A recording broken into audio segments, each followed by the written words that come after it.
fellow speakers. Yeah. Playing the devil's advocate. That sounds good, doesn't it? What subject should I talk about being the devil's advocate? What's happening today that's in the news besides war? We're not going to talk about the war, it might come in, but climate change. Should I agree that climate change exists? Should I agree that we should stop climate change? But playing the devil's advocate. It's too late to change what's happening. Because once you start thinking about climate change, we need to stop it, it's already too late. Now, 20 years ago, climate change and thinking about stopping climate change was starting to bubble up. Yes, and initially I was a skeptic because, techie tech guy and so forth, you know, the world goes through cycles. The sun goes through cycles. Seasons go through cycles. Climate change goes through cycles.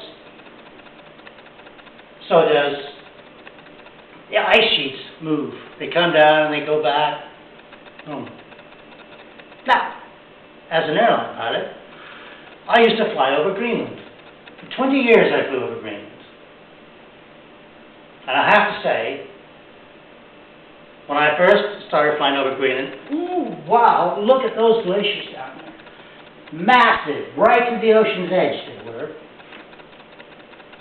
And in 20 years, only 20 years, on my last flight's going over, oh my word, these glaciers are in distress. They are now miles from where they begin now, inland. Was that caused by us?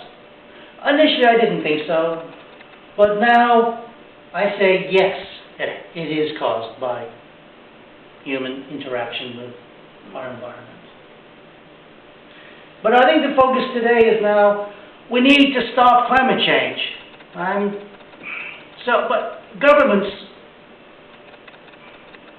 are they brainwashing us? Maybe we should have a refocus on, instead of spending all this money trying to stop climate change, really, they're throwing a lot. Our energy costs are so high because the government's already put on amount of money per bill for you to change to try to stop climate change. I'm saying, playing the devil's advocate, it's too late to stop the climate change, but I'm still saying we still spend the money to mitigate what is happening to the environment for when it does hit the fan in 40, 50 years. It's a refocus. Have I given up on trying to stop climate change? Me, personally, playing the devil's advocate, yes, I have given up trying to change or stop climate change. But I'm saying you still have to spend money to mitigate the effects. Yes, we will lose island nations in the Pacific. They will disappear. There's nothing we can do about it. We can't save everyone, can we? Civilizations come and go for various reasons. There were civilizations in the Mediterranean, and they disappeared because of earthquakes and tsunamis that wiped them out. It's a natural occurring event. We're just making it happen. But I'm saying maybe we need to spend the money to build infrastructure that will mitigate and help us survive the climate change. There's no point when the water level gets up to here, oh, maybe we should have spent the money on building a dike. The water's around our ankles at the moment. We still have time to build, to save our homes, to save our cities, if they're savable. And only governments and society can decide where that focus goes. Let's talk about the green energy. I'm asking all of you, what do you think a green energy scenario is? Someone tell me, what's a green energy source? Someone say something. Wind. Huh? Wind. Waves. Wind. Nuclear. Nuclear. Is nuclear green? No. In terms of CO2 output. Correct. It is very much so. Waves. It takes, okay, how do you get the energy from the waves? It takes, believe it or not, if you wanted bottom line green energy source, it takes a lot of energy to build that infrastructure. How long have we been on this planet?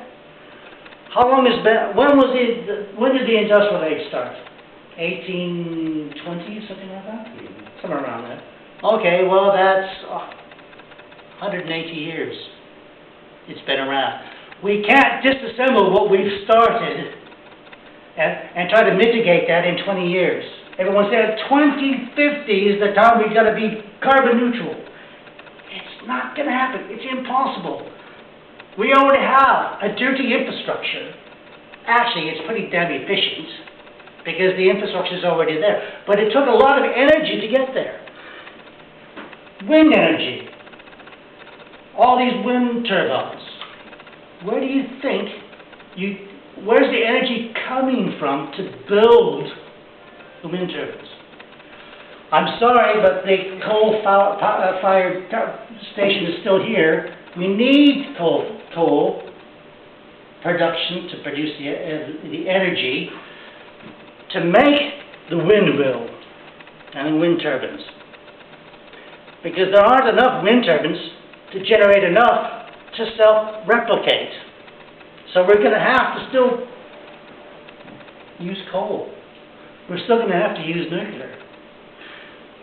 As shown recently, if you rely on one energy source, some despot somewhere can actually cut off a major portion of your energy. So you need to diversify.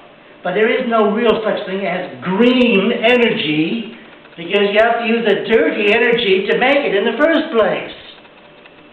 Unfortunately. Now, I'm not saying to keep using coal. I'm always an advocate of efficiency. I'm an airline pilot. You've got to be efficient. I want to have efficient use of my fuel to go from point A to point B, because if I'm not efficient, I'm not going to make point B, and a lot of people are going to be pissed off because they're going to be late or never get to their destination. So I'm an advocate of efficiency,